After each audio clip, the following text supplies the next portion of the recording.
Hello, this is your next assignment, Layers of You. It is a self-portrait assignment where you're going to create a composite.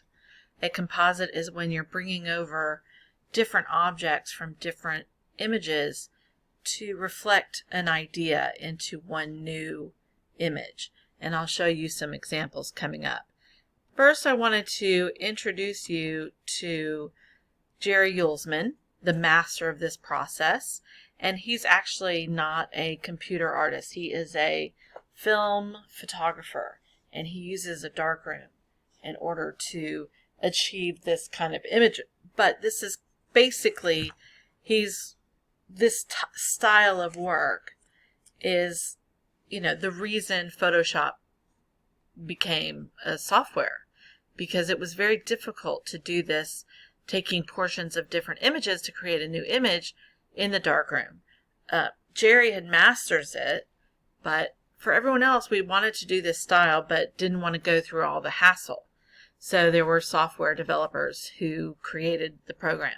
But here he is, Jerry, in his enlarger, and what he would do is move the print from enlarger to enlarger, depending on how many parts of images he was playing with. Okay. So you saw a little bit about his process. He is a master, and lucky me, I got to meet him. He was in Raleigh-Durham area giving a speech, and I got a selfie. I was very excited about that, even though I was there talking to him. So you can see a lot of the objects that he uses have symbols kind of built into them. So if you read the assignment sheet, it says, ask yourself, what are 20 things that you use to describe yourself? Can those be represented symbolically somehow? And then how can you incorporate it into an image? Right? So these were all done with the film. And this is the one image that he manipulated. And you can see this is the original. There's not really a shadow for this person. The one computer edit that he's ever done was add a shadow. That was created digitally. He has not done anything since. It's interesting though, if you think about what he's photographing textures and light reflected off things. This is a pool in the ground. This is a pool he photographed and just inverted it or rotated it so that it looks like the sky. I think that's a Jason the Bates Motel, right?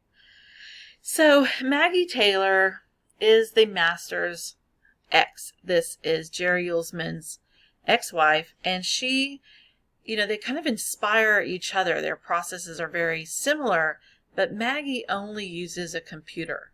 And what she does is she collects Victorian photographs, and she uses the software, Photoshop software. She paints, she collages, she rescans. She does a lot of different things, but her process is all digital, and his process was all film. So, and here you can see even some of the frames that she's buying. She's scanning that or rephotographing that. There's just some real cool textures and stuff going on here. So there's a really nice combination of old and new, and again, symbols, all various kinds of things like that. So Maggie Taylor is very unique as well. This is a video, I believe, this is just kind of in the style of her work in time lapse. And if you pay attention to the layers here, this is a different software, but it's kind of the same.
So again, that's an interesting process. So think about any old photographs you have that you want to maybe incorporate images from your childhood or your family or whatever. Anthony Goicolia, I called the Troubled Son. He did this work early on. This is kind of mid-90s to 2004 or 5. He did a lot of these kind of boys at boarding school kind of troublemaker images. And these are all him. He plays the same person in every photograph. And the trick is, and I'll show you some coming up, he doesn't move the camera. So once you set the camera up on a tripod or, on top of a table or whatever it is you can use, if you can download a remote or set the self-timer, it allows you time to get into position. The remote control is very helpful. Very helpful. So, yeah, it's, again, this is kind of called The Last Supper. And this is a baptism. Again, this is him in each image.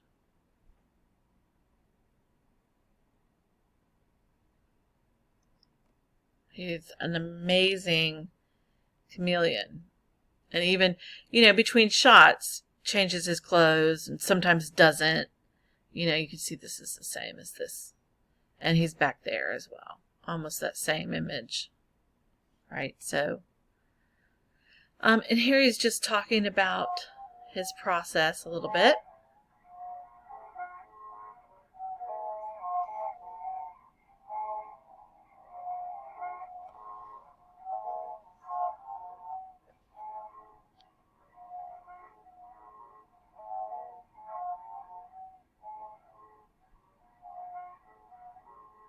How much do you give up of your own personal identity to assimilate into a group or an environment, and how much do you try to struggle and retain your own personal identity or your cultural identity or whatever the case might be? And so it is that kind of push-pull of longing to belong to something, but also not wanting to be absorbed by it.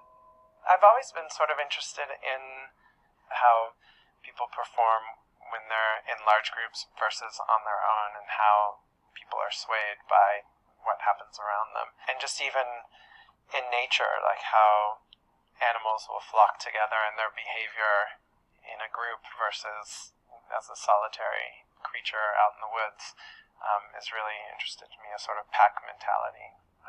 So I think that's something that's explored. I work in a lot of different mediums, and I feel like each medium serves its own purpose within my work. And the photographs, although they're kind of dreamlike, they are based in reality, and I feel like it's very difficult to absorb a photo or take it in if it's too far over into the realm of like fantasy, because then it becomes a little bit too sci-fi for me. So a lot of times I'll have ideas for things that I feel are better executed in drawing and painting, because there is this suspension of belief that you automatically give to a drawing or painting, because it is about fantasy in this made-up space. I decided to investigate my own family history, and so I started working from old family photos of relatives that had lived in Cuba, and a lot of them I hadn't even met, and it sort of fed into this idea of storytelling and family history and how things become exaggerated.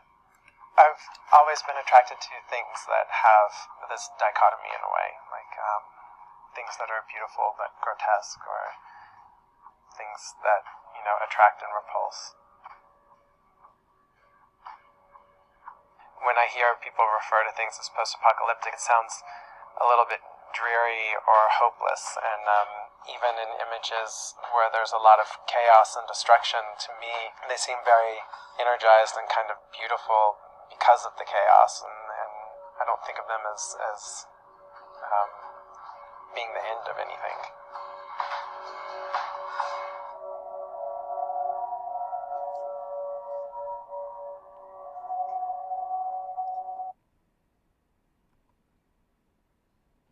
Now, a lot of the images that I find of his that are on the web are only showing half. He did a lot of really long panoramic, and this is, you can almost see how it's split. This was one image I found at a low res, and this was another part of that same image I found at a higher resolution. But he did some really kind of interesting things.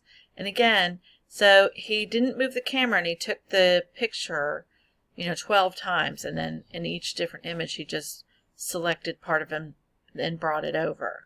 And so he would have had at least 12, 13 layers.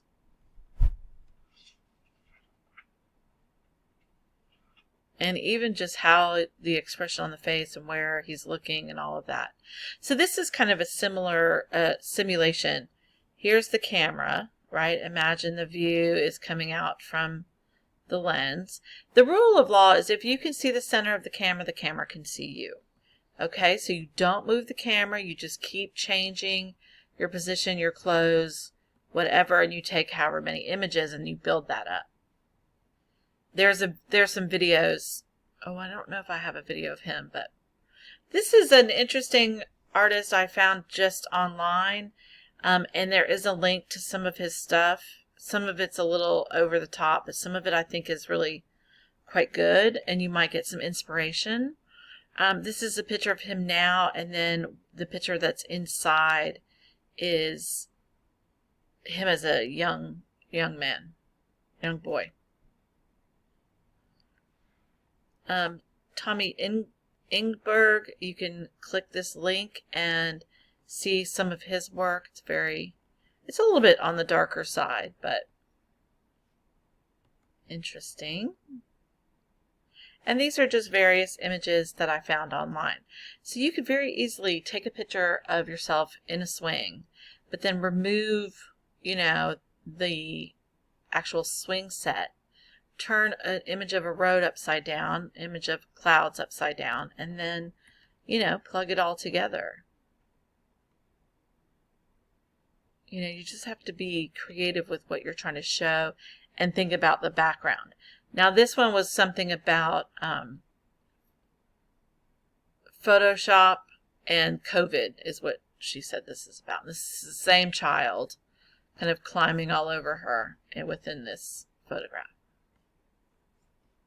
Again, just a lovely image online. Head in the clouds. You morph into maybe a favorite place, mountains, whatever. This is, again, taking slices of different pictures of you and then changing the color and how you overlap and create a new face, maybe. You can add lines, and if you're familiar with Illustrator or InDesign, anything you kind of create, you can bring into Photoshop and make it work for yourself. There's also, these floating images and stuff, they're images and then a lot of stuff is removed. So there are some videos showing you how to do that. And this guy does some crazy things, but it may be how it starts, but then he adds layers and layers to make it kind of feel like this. So, you can certainly start with images shot like this and then change the background. That's very easy to do. And there are links in the assignment sheet, in the task list to help you get started with this. Now, it's due March 5th, I want to say. And so, let's see, get at least one image done. I'm asking for 2. Hopefully you can do 2. But a minimum of 1. I might give you over the spring break if we need it.